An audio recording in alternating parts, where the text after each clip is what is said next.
Today, I'm interviewing County Commissioner Buddy Hance. Buddy, it's a pleasure to meet you, man. Thanks for talking with me today. So, a lot's happening in Calvert County right now. Give me a rundown from a mile-high view. What is happening in our county? So right now, the hot topic is data centers. You know, we've had some interest from 2 companies that might want to come here and build data centers. Has some citizens concerned, you know, and there are lots of unknowns. We greatly acknowledge that. So we're gonna have to go through a process to see if they're a good fit for Calvert County. If it is, it could provide, you know, a great benefit to the citizens. But we still got to go through that process and make that determination. Can you tell me a little bit about your role as commissioner and how this affects your decision making when it comes to data centers? So I guess after being in this job for 8 years, you know, you go through 8 budget cycles. You know, we've always had a balanced budget, but we are a small county, surrounded by water, you know, and we're not growing very fast. I think we've averaged like 0.4% over the last 10 years in growth. We have probably the smallest ratio of commercial to residential in the entire Southern Maryland. You learn pretty quickly when you go to the bond rating agencies to get your bond rating every year. They talk about how, you know, you need to diversify your commercial base because long-term citizens, you know, can't support the financial needs of a county government. The average today, we spend about $7,000 to educate a child. The last time I checked, which has been a while ago, we averaged 0.7 children per household. So if you take what it costs us, to 0.7 for every house, and think about what you pay in property taxes, you're not covering what it costs us to educate children. Besides all the other additional things that you need, services that the county government has to provide. So you quickly learn that we do need to find other avenues of, you know, financial resources. We're very fortunate to have the nuclear power plant. I've been here my entire life, all 70 years. Before the nuclear power plant was built, we were the poorest county in the state of Maryland. We had the worst school system in the state of Maryland. The first check from that power plant, I'm told, was bigger than the entire county government. They made some very good decisions at that time. They reduced property taxes and they put money in education, took us from worst to first over a period of time that my children benefited from, you probably benefited from. But, you know, we were very fortunate at that time. Later on, the LNG facility came at Cove Point, so it kind of picked up some slack. As things are continuing to grow, you have more needs. So, you know, you quickly find out that you have to have some other resources. You can't tax people enough to cover their needs. So, you know, we've started looking around, had some interest this year from some data center, and we're working through that process. But that's the first thing you learn is the financial needs to cover all these programs and things that people need and desire. How would you describe the current status of data center proposals in our county? So right now there are 2 proposals. Actually only one. There are 2 projects under discussion. The biggest project is at Constellation Energy, Calvert Cliffs Nuclear Power Plant. That project is between Amazon, AWS, and Constellation. We really haven't played any role in that to date. Waiting to see how all that plays out. They've been in discussions for years, trying to work out all the details of that project. You know, we've started to get some bits and pieces about size and impacts. The other project is we have a piece of property in Lusby. We were approached a few years ago by a site developer for data centers, said, hey, this property looks promising. It's got access to power, got access to water, non-potable water. And he presented a proposal about a month ago to the board. And that proposal is still under consideration. We've taken no action on either one of those projects to date. We're just in a fact-finding process, working through some text amendments to put in place some protections people are concerned about. The biggest concern we've heard is aquifers. The first thing we did was ban any use of aquifer water for cooling purposes. But what we have learned is that the new technology, they don't require a lot of water like they used to. You hear millions and millions of gallons a day. That's not really true anymore. In fact, AWS says in 4 to 5 years, they may be waterless. So that's not the issue it used to be. Noise, we hear about noise, and we've learned that over time that too has changed with technology. The data centers are not as noisy as they once were. They've changed their designs and how they build them. And it depends on what the data center is used for, impacts those issues. Mining for Bitcoins is a very noisy operation. So it depends on what you do. So that's why, when we talk about data centers, we really are interested in what these two projects are going to do, because that does affect the eventual outcome. So we have, as I say, we've got about 15 or 20 text amendments working through the process to put in place some protections that citizens have asked for. So we're working through that right now, see how that all plays out.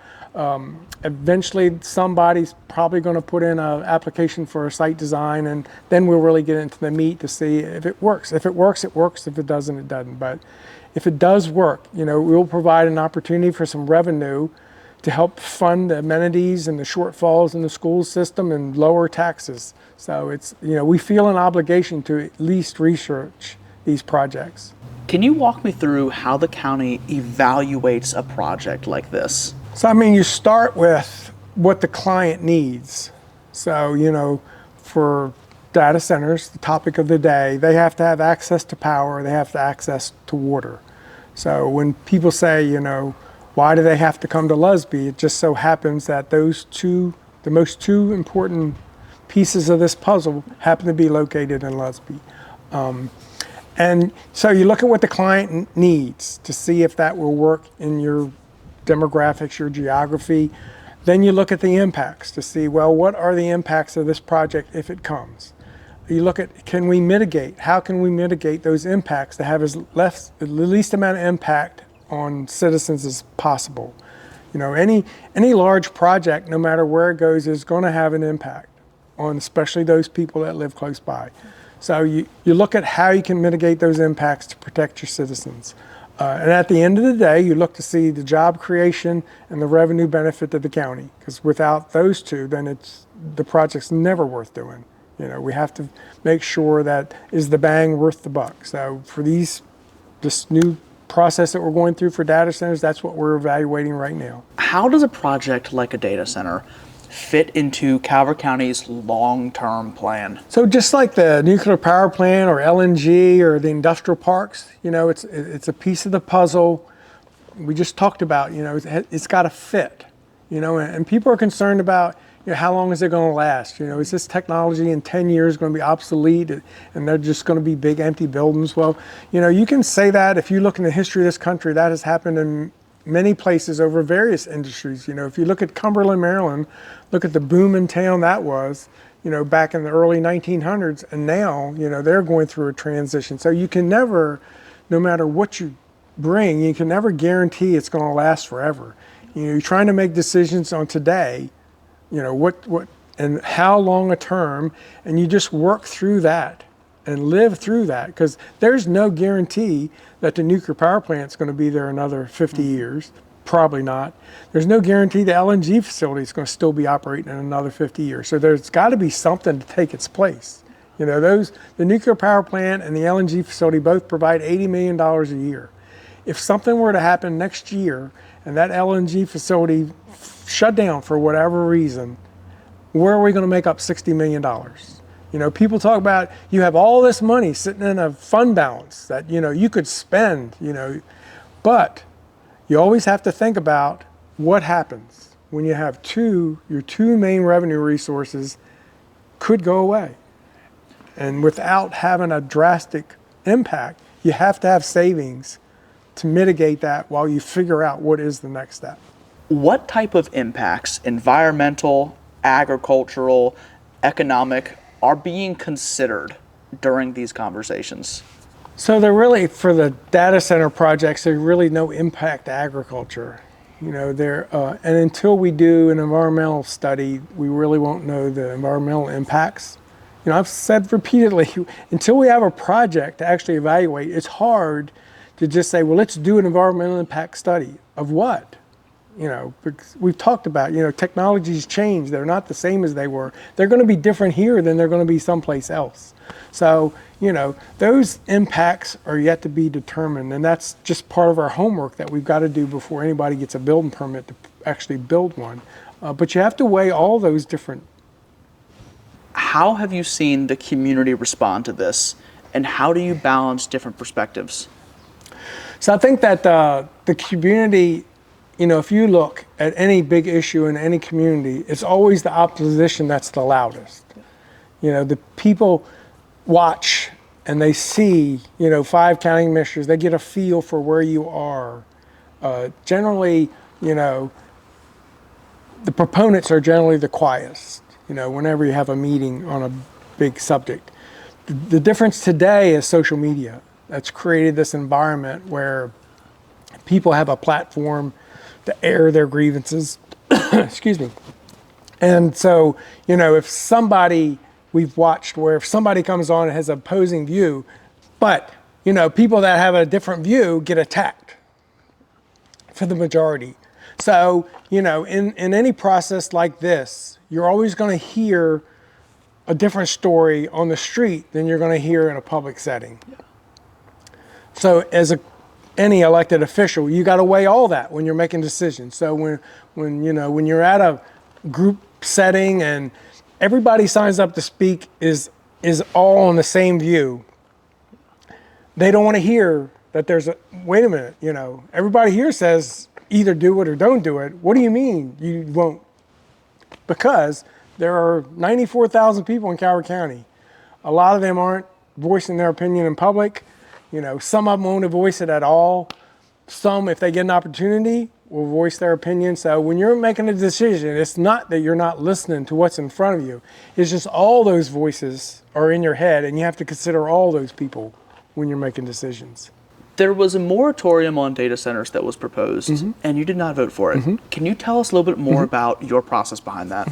So sure, we've had a couple votes now on moratoriums, and I've said all along, and we talked about through this whole interview, this is new for us. And because there's so many differences in data centers and how they're structured and their outcomes, that I think that, until we have a better feel for what's coming, which I think we're getting a better view as days go on about what's actually going to come, until we can kind of figure that out, then we start to narrow down, okay, this is what the impact looks like to us. This is what the impact's going to be from this project, So the moratorium buys you, has a determined amount of time to study, but I think that time is better spent when you actually have something to study from and figure out.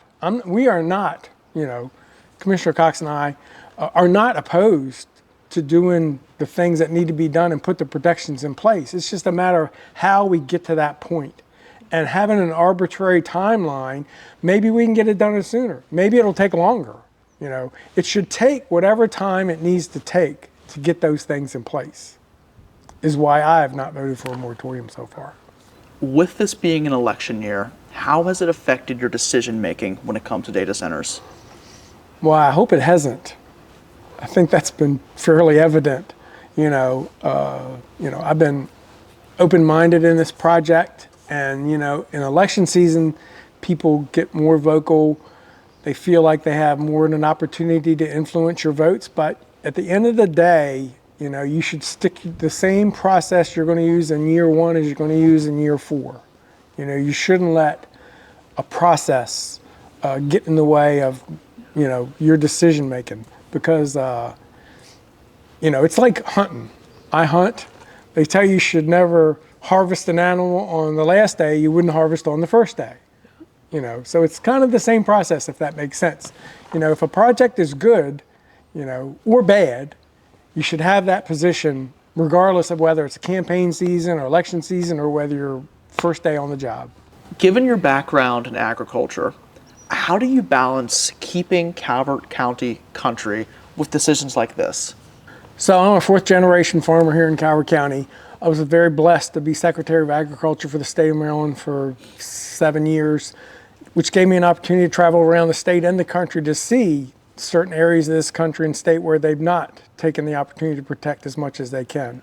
And so it's helped me focus in on how important it is that we preserve as much land as we can. And people, during this recent process have talked about rezoning and, things changed. Well, it's the same way with a farm. Unless you have an easement and preserve that farm, it can always change. So that's why we push our land preservation program so hard, try to get people into the program, because once you preserve it, then it's always going to be a farm and it can never change. So those and protecting our character is really important, but we also have to make sure our farmers are profitable, because if they can't make a living off the farm, then what's the point?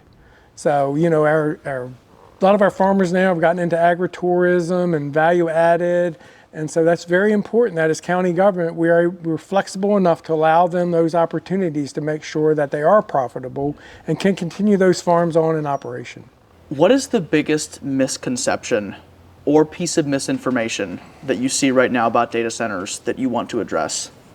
Well, I think the part about that people think we're not listening because of the votes we've taken, that we're not seeing their side or not hearing their concerns. We definitely are hearing their concerns, and we're working on those. It's just it's a lengthy process. We've been accused of making deals. Deals are already done. There hasn't been any deals done or anything. These projects are just as fluid as they were a year ago. People were concerned about NDAs. We never made any deals during that short period of time when we were under those NDAs. They were just a pure process that we go through for a lot of economic development projects that come to Calvert. A lot of projects have come to Calvert you never even heard about, because they came in, they looked around, and we just couldn't feel like we could make it fit, so they just move on. And a lot of companies don't like that. They don't want to come into a community and then look like they couldn't make it work. They don't want to look bad. They don't want you to look bad. So they come in, we kind of help them look around, and then they just move on if it doesn't work.